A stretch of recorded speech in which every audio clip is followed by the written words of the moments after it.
Assalamualaikum warahmatullahi wabarakatuh. Perkenalkan, nama saya Andi Tende Ameng Sucinanda, NIM 250 10 10 10 240. Saya dari SI 204. Hari ini saya akan mempresentasikan UTS Organisasi dan Arsitektur Komputer dengan dosen pengampu Bapak Fajar Rizky SKM MTI. Terima kasih atas kesempatannya hari ini. Adapun presentasi hari ini merupakan lanjutan dari tugas satu kemarin, yaitu resensi buku untuk kelompok 13, mengambil buku yang berjudul Arsitektur Komputer Modern, Identitas Buku. Buku yang kami ambil untuk resensi tugas arsitektur komputer ini berjudul Arsitektur Komputer Modern dengan penulis Ritri Siska Eskom Mkom dan Ade Oktarino Eskom MSI bersama 13 kawan lainnya selaku penulis. Kemudian ada penerbitnya yaitu PT Pena Muda Media tahun 2024. Buku ini merupakan cetakan pertama dengan halaman sebanyak 209 halaman. Nomor ISBN-nya yaitu 978 634 7062 086. Untuk jenis buku, buku ini merupakan e-book yang kami akses melalui Perpustakaan Nasional Online, yaitu Bintang Pusnas. Kami memilih buku ini karena buku ini relevan dengan mata kuliah organisasi dan arsitektur komputer dan sesuai dengan capaian pembelajaran. Kemudian untuk topik-topik yang diberikan oleh Pak dosen juga menjadi acuan kami dalam memilih buku ini. Selanjutnya, di buku ini menyajikan konsep dasar hingga lanjutan secara sistematis. Kemudian, di buku ini menggunakan bahasa yang mudah dipahami untuk mahasiswa. Selanjutnya, buku ini membahas topik-topik penting seperti CPU, memori, input-output, pipelining, RSC atau CSC yang kami jadikan topik dasar dalam memilih buku ini. Selanjutnya ada struktur isi buku. Bisa dilihat di slide, buku ini membahas beberapa topik utama. Pada intinya, buku ini membahas organisasi dan arsitektur komputer dari konsep dasar hingga perkembangan teknologi modern secara bertahap, ingin jadikan sebagai acuan dalam pembelajaran mata kuliah organisasi dan arsitektur komputer. Secara umum, buku ini membahas bagaimana komponen-komponen komputer bekerja dan saling berinteraksi dalam sebuah sistem pengembangan komputer dari awal mula pertama kali sampai teknologi terbarukan yang modern. Bisa dilihat di sini ada beberapa poin yaitu di dalam buku berisi komponen dan arsitektur komputer seperti CPU, memori, input, output. Kemudian ada sistem bilangan yang di mana ada 4 sistem binar, oktal, deksimal, heksadeksimal yang lengkap dengan cara konversi antar sistem. Terus ada struktur dan kinerja CPU. Di sini ada pembahasan detail terkait ALU, CU, register, MMU serta perkembangan teknologi prosesor untuk meningkatkan kecepatan dan efisiensi kerja. Kemudian ada memori dan input output yang berfungsi untuk menyimpan data instruksi, sedangkan untuk input output sendiri memungkinkan untuk pertukaran data antara komputer dan perangkat eksternal. Selanjutnya ada pembahasan mengenai teknologi arsitektur modern seperti konsep pipelining, sistem paralel, RSC dan CISC, serta perkembangan teknologi terbarukan seperti AI, IoT, cloud computing, dan embedded system. Nah, selanjutnya adalah konsep-konsep utama yang ada di dalam buku. Konsep utama dalam buku yaitu CPU dan memori. CPU sendiri atau Central Processing Unit itu memiliki fungsi sebagai pusat pemrosesan instruksi dan terdiri dari beberapa komponen seperti ALU atau Arithmetic Logic Unit, CU atau Control Unit, register, multi-core processor, Memory Management Unit atau MMU. Sedangkan memori sendiri berfungsi untuk menyimpan data baik sementara maupun permanen. Buku ini menjelaskan hubungan antara random access memory atau RAM, kemudian ada ROM, read-only memory, cache memory, hard disk atau SSD, dan memori hierarki. Kemudian ada input output, ada bus dan pipelining. Untuk input output sendiri digunakan untuk memasukkan data ke komputer, sedangkan outputnya digunakan untuk menampilkan hasil pemrosesan. Kemudian input sendiri seperti keyboard, mouse, scanner, outputnya monitor, printer, speaker. Selanjutnya ada bus komputer, di mana bus komputer yaitu sebagai jalur komunikasi antar komponen komputer. Selanjutnya ada pipelining yang dimana untuk membagi proses instruksi ke beberapa tahap, memungkinkan beberapa instruksi diproses secara paralel, meningkatkan kinerja prosesor. Selanjutnya yaitu konsep modern di dalam buku yang meliputi teknologi dan arsitektur modern.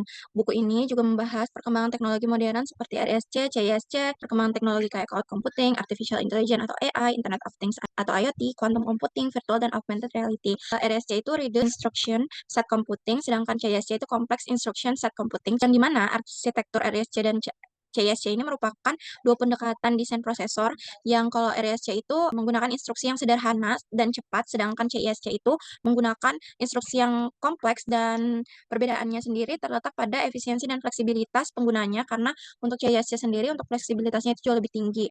Di mana di buku ini menunjukkan bahwa perkembangan arsitektur komputer itu terus beradaptasi dengan kebutuhan komputasi modern. Keterkaitan dengan mata kuliah sendiri, yaitu mata kuliah organisasi dan arsitektur komputer. Sebenarnya sudah banyak dibahas dari slide-slide sebelumnya, apa aja yang ada di dalam buku ini, dan di sini sedikit banyak berkaitan dengan mata kuliah kita.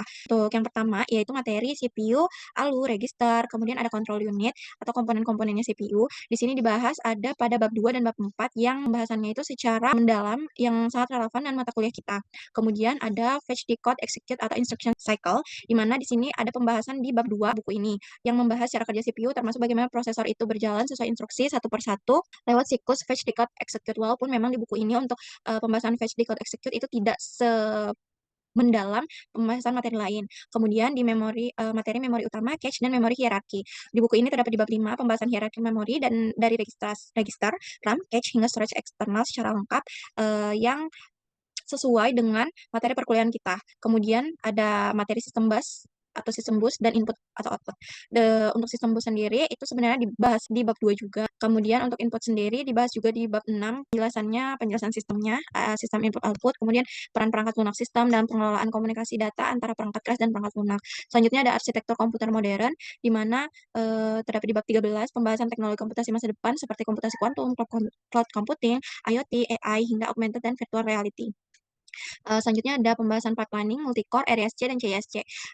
Pembahasan untuk pipelining sendiri secara lengkap ada di bab 8, dan untuk pengulasan perbandingan arsitektur RSC dan CSC beserta implementasinya terdapat di bab 11. Selanjutnya ada kekuatan dan kelemahan yang ada di dalam buku. Untuk kekuatan sendiri seperti bahasa mudah dipahami mahasiswa, isi materi cukup lengkap dan detail, materi disusun secara sistematis dari konsep dasar hingga lanjutan, membahas arsitektur komputer modern, banyak contoh konsep dasar hingga lanjutan untuk membantu pemahaman materi, cocok digunakan sebagai referensi pendamping perkuliahan organisasi dan arsitektur komputer.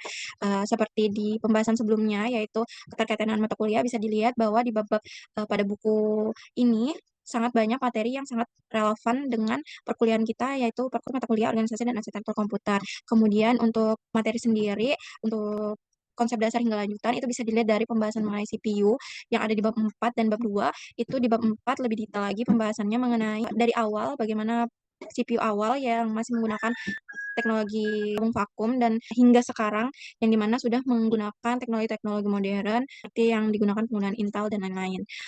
Kemudian ada kelemahan. Nah, untuk kelemahannya sendiri, beberapa bab terasa singkat dan kurang mendalam, contoh soal latihan masih terbatas, sedikit ilustrasi dan studi kasus praktis, terdapat pengulangan materi pada beberapa bab dan pengembangan yang terbatas, ada pembahasan beberapa topik kurang tersusun secara berurutan, dan terdapat beberapa kesalahan penulisan atau typo yang ada pada buku. Nah, untuk poin 4 yang terdapat pengulangan materi pada beberapa bab dan pengembangan yang terbatas, seperti saya jelaskan tadi di pembahasan CPU, itu ada di bab 2 dan bab 4, yang menurut saya ini menjadi kelemahan karena sesungguhnya di bab 2 itu pembahasan CPU itu sudah lumayan lengkap, dan kemudian kalau di bab 3 ada pembahasan sistem bilangan, kemudian dilanjutkan lagi pembahasan CPU di bab 4 yang menurut saya seharusnya pembahasan CPU digabung saja menjadi satu bab khusus yang dibahas secara detail dari awal sampai akhir.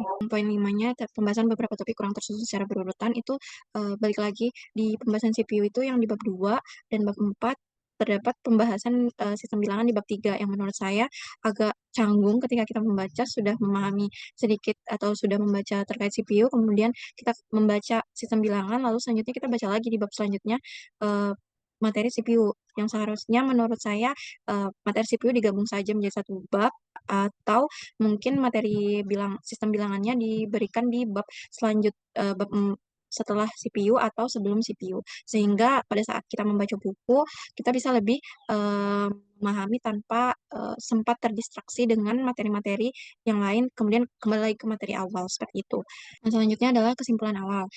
Menurut kami, buku dengan judul Arsitektur Komputer Modern ini membantu dalam mempelajari mata kuliah organisasi dan arsitektur komputer karena materi yang dibahas sangat sesuai dengan topik yang telah kita pelajari.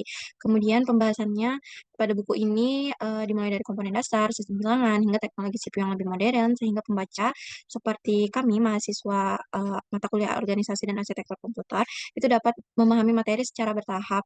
Bahasa yang digunakan pada buku ini juga mudah dipahami dan tidak terlalu rumit bagi pembaca yang baru mempelajari materi ini.